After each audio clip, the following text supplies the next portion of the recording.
आता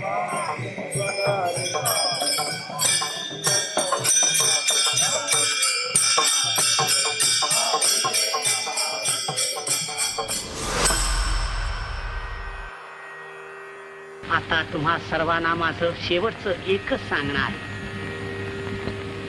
की सुखी संसारी असावे, चित्त परब्रह्मी ठेवावे.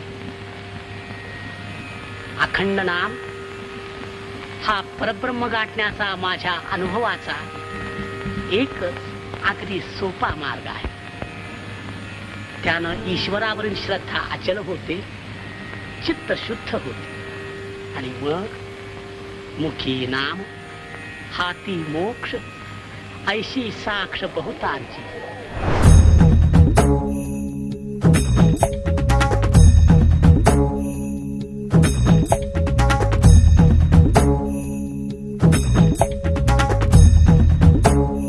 पांडुरंगा, तू नेमका कुठे आहेस? लक्ष लक्ष पायांना, लक्ष लक्ष डोळ्यांना, लक्ष लक्ष काळजाला तोच पेच. पांडुरंगा, तू नेमका